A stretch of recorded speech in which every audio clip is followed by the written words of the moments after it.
Welcome to number 74 of our Fundamental Supersize Business Strategy. Sharon Horne-Ellstrom here, and today we're talking about priority strategy. And so I grabbed a couple of lovely handouts to show some of the different ways and tools we use to set priorities in my own life as well as in different businesses and companies that I work for. You know, these are just my daily video fun visual aids. They're hilarious, written backwards because I use an Android phone to record, which I'm sure someone will give me advice on how to fix that. But so far, everything I've tried does not work. Therefore, I just write backwards. And now I've developed a whole new skill and the ability to write backwards actually almost as efficiently as I can write forward, which is kind of humorous in and of itself. One of my favorite, and I'm just going to share a couple of my favorite priority setting tools, because I think we each need to have different tools available for different situations. Every decision, every priority we set isn't the end of the world or the end of our business. So I'm working with a group right now on a big project, and it's painful to watch certain people make decisions because they are like I used to be, and I still am to a certain extent. They have to research everything, know everything before they can make a choice or a decision. For those people, we do more in-depth analysis type things. And depending on who's setting priorities, and we all have to set priorities both for our personal lives as well as our professional lives, as well as for our company and our businesses at large. But how we go about that's going to be different depending on the situation. If it is a huge project and a big decision, you're probably going to use computer aided analysis to help you decide what happens when in terms of setting priority to make that project happen.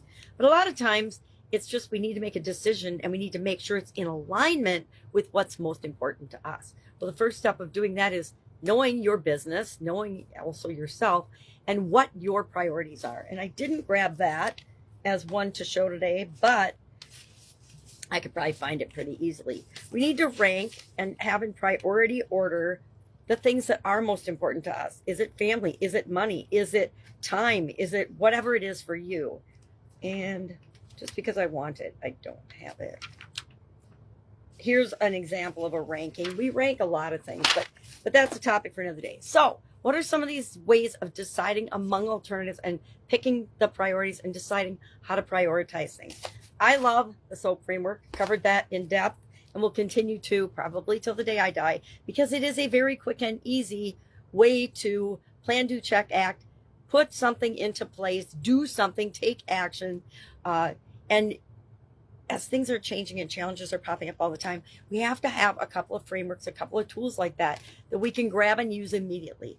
Decision making, plus or minus tool. One of my favorite, learned it from my dad, probably when I was still in grade school.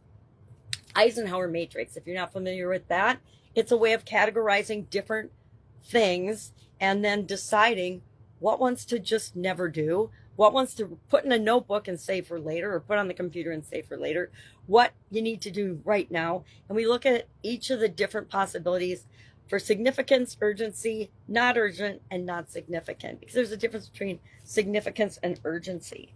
We can use nominal group technique, and this one's on a dry erase board and starting to come off.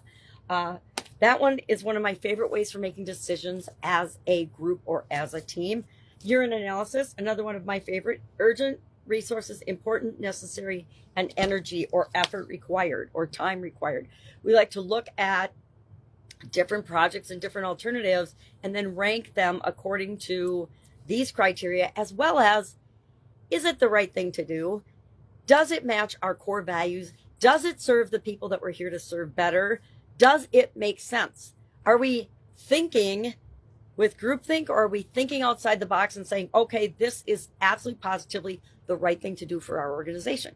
If the answer, either in your head, your heart, or intuition, again, another one of my favorite decision-making tools, is no or fuzzy, then it's time to either do more research or pick a different thing to follow up on and do and implement into your business.